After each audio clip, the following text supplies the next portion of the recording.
भाव, मैं ये कह रहा था, आपने बहुत सही जगह हस्तक्षेप किया और बहुत तर्कों के साथ बताया कि किस तरीके से जैन जे ने ही इनकी हवा निकाल कर रख दी। पर मैं ये कह रहा था कि देखिए, नरेंद्र मोदी वो तो जाते ही हैं राज्यों में, वो उद्घाटन भी करते हैं, शिलान्यास भी करते हैं, बहुत बड़े पैमाने पर राज्यों को सहायता भी दे रहे हैं विकास कार्यों के लिए। उसके बाद की लीडरशिप आप देखें तो राज्यों में एक लीडरशिप डेवलप कर ली है उन्होंने। वो चाहे योगी आदित्यनाथ हो, पुष्कर धामी हो, हरियाणा में नायब सैनी हो, आपके महाराष्ट्र में देवेंद्र फडणवीस हो, असम में आपके हिमंता बिस्वा शर्मा हो, गुजरात में ठीक है बहुत लोग नहीं जानते होंगे लेकिन भूपेंद्र पटेल हो, वो सब तैयार हैं और राज्यों को अच्छा नेतृत्व दे रहे हैं। और जब चुनाव आते हैं तो प्रदेश की लीडरशिप भी जुटती है, नेशनल लेवल की जितने पदाधिकारी हैं वो भी जाते हैं, प्रधानमंत्री भी जाते हैं। कांग्रेस में कौन है? कांग्रेस में क्या कोई सेकंड नंबर की कोई लीडरशिप है जो जाकर के चीजों को संभाले, डिजाइन करे, नीतियां बनाए, कार्यक्रम बनाए और उसको जमीन पर उतारने की कोशिश करे? या अलग राज्य के भी अलग अलग हिस्सों में कौन कौन सी चुनौतियां हैं जिनको एड्रेस करना है, या कौन कौन से मुद्दे हैं उनकी पहचान करना है? ये तो हर जगह या तो अडानी को चलाएंगे, या वोट चोरी को चलाएंगे, या जैन जी को चलाएंगे, राफेल को चलाएंगे, चौकीदार चोर चलाएंगे। इसके अलावा राज्यों के मुद्दों से इनको कोई मतलब ही नहीं है। यही रायता इन्होंने बिहार में भी फैलाया और उसको बखेर करके चले आए थे। देखो, ये जाकर टावर बना देते हैं, लेकिन टावर बनाने के लिए आपके पास प्लॉट तो होना चाहिए ना। जमीन कहाँ है? अब आप पूछ रहे हैं मुझे कि ये टावर बनाने जाते हैं, भाई इनका फाउंडेशन कहाँ है? अरे फाउंडेशन से पहले प्लॉट होना जरूरी होता है। प्लॉट का मतलब ये होता है कि आपका केडर होना जरूरी है। जब केडर होता है तो थर्ड रैंक फोर्थ रैंक की लीडरशिप होती है, उसके आगे वो सब फाउंडेशन होता है, उससे एक एक मंजिल ऊपर जाते हैं, उसके बाद टावर बनता है। ये बोलते हैं मैं उठाकर टावर कहीं भी रख दूंगा, लेकिन प्लॉट ही नहीं है आपके पास, केडर नहीं है। अब ये प्रस्ताव पास किए, ये इंप्लीमेंट कौन करेगा? कैसे इंप्लीमेंट होगा? लोगों के पास ये कौन लेकर जाएगा? अब मैं आज एक वीडियो देख रहा था, किसी पुलिस भर्ती के लिए एक बच्ची आई थी, कॉलेज का सेकंड ईयर वगैरह कर रही है, तो उसको सवाल पूछे गए तो वो बोली कि मुझे मेरे पिताजी ने बड़ी मेहनत करके पढ़ाया है, उनको भी पुलिस में भर्ती होना था, लेकिन इतनी बुरी हालत थी, इतनी बुरी हालत थी कि वो पूरा पढ़ाई पूरी नहीं कर पाए, इसलिए पुलिस भर्ती तक नहीं आ पाए। लेकिन नीतीश बाबू ने हमें साइकिल दे दी, उससे मैं स्कूल में जाकर पढ़ पाई। जो कुछ काम मेरे पिताजी करते उससे, और सरकार पेंशन देती है उससे, मेरी पढ़ाई पूरी हो गई है, अब मैं आ गई हूं। तो लालू के समय में इसमें कुछ हो नहीं सकता था।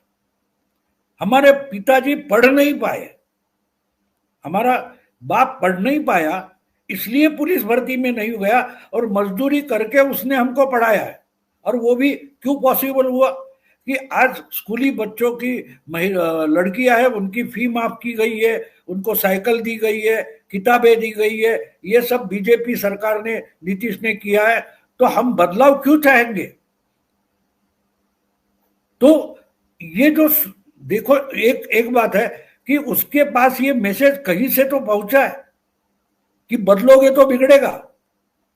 ये उस लड़की के पास कहीं ना कहीं से ये मैसेज गया है। उस बच्ची की इतनी उम्र नहीं है कि लालू के जमाने के में क्या हुआ उसको पता नहीं है, लेकिन बिल्कुल। उसका पिता ही उसको बोल रहा है ना कि भाई तू जो पढ़ सकती है इसका कारण नीतीश है, बीजेपी की सरकार है। वरना लालू के जमाने में तो अपनी मजदूरी के पैसे भी घर लाने में चोरी होती थी, ये उसका बाप बताता होगा ना।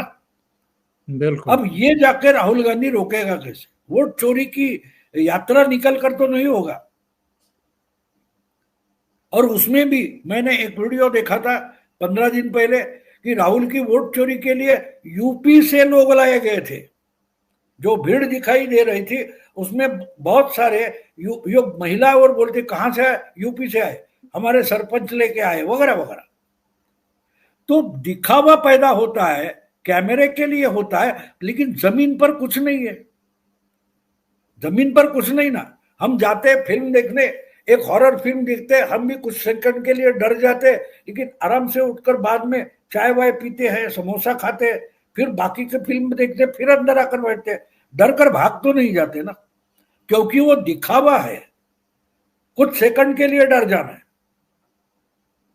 लेकिन अगर वो असलियत है और उस थिएटर में अगर भूत बाधा वगैरह है तो लोग जाएंगे नहीं। टिकट की बात छोड़ो, फ्री होगा तो जाएंगे नहीं।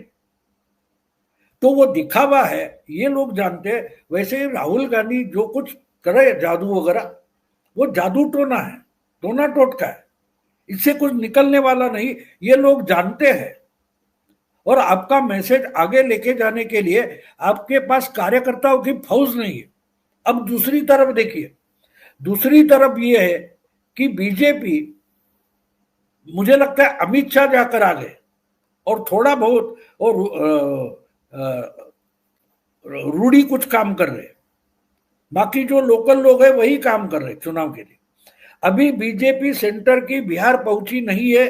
बीच में सीटों के बंटवारे के लिए रविशंकर प्रसाद कुछ बातें कर रहे थे, या तो अमित शाह कर रहे थे। तो कौन काम कर रहा है बीजेपी के लिए? जो कार्यकर्ता काम कर रहा है वो प्रेस कॉन्फ्रेंस में कैमरा के सामने आकर बताता नहीं है। बिल्कुल, बीजेपी का कार्यकर्ता काम कर रहा है, आरएसएस का पूरा केडर लगा हुआ है, आपको उसका पता नहीं है। कम से कम ये देखो दुश्मन तैयारी क्या कर रहा है, तो उसको काउंटर करने के लिए हमें क्या करना है ये आप सोच सकते हो, तैयारी कर सकते हो। आप हवा में बातें कर रहे हो, यानी आपका दुश्मन भी काल्पनिक है।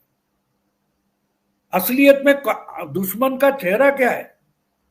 नरेंद्र मोदी ये बिहार का चेहरा नहीं है, नरेंद्र मोदी चेहरा नहीं है। तो इसलिए आपको ये पता नहीं है, आप जो इश्यूज लेकर गए वो बिहार की जनता के इश्यू नहीं है।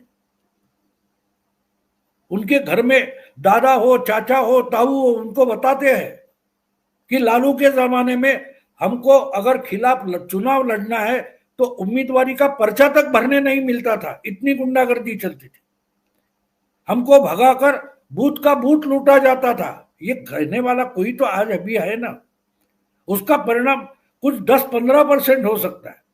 बाकी का काम बीजेपी का जो केडर है, आरएसएस का केडर है, वो कर रहा है। और ये पूरी जो कुछ होगा उसके बाद प्लास्टर करना है, सजावट करनी है, उसके लिए सेंटर लीडरशिप आ जाएगी। ये जो घर बना नहीं, जिसकी दीवार खड़ी नहीं हुई, जो खिड़की लगी तक नहीं है, उस पर कांच लगाने पहुंच गए। ऐसा नहीं हो। देखो चुनाव हो, लड़ाई हो, अभी देखो हमने पहलगाम के बाद पाकिस्तान पर ऑपरेशन सिंदूर किया, हमला किया, लेकिन उसके लिए भी 12 दिन की तैयारी लगी। हथियार नए सिरे से नहीं बनाए, ब्रह्मोस हो, मिसाइल हो, ये सब पहले से थे, लेकिन उनको पोजीशन करना पड़ता है कि भाई कहां से छोड़े, उसमें डिस्टेंस कितना है, ये सब कैलकुलेट करके जाना पड़ता है। चलो राहुल गांधी आ गए, काम खत्म, हमारे जनरल है वो जाकर सरहद पर खड़े हो गए, तो पाकिस्तान हारेगा? नहीं हारेगा, नहीं हारेगा। वो जाकर तय करते हैं कि कैसे लड़ना है, कहां तक पहुंचना है, ये सब तय करते हैं। और बाकी जो ग्राउंड लेवल के अधिकारी होते हैं, उनके जवान होते हैं, उनके लड़ाके होते हैं, वो आगे का काम करते हैं। उनका प्लानिंग पूरा जनरल करके देता है। अब प्लानिंग क्या होता है ये अगर राहुल को पता तक नहीं है तो उसके साथ जाकर तेजस्वी जो जीत सकता है वो भी गवाएगा।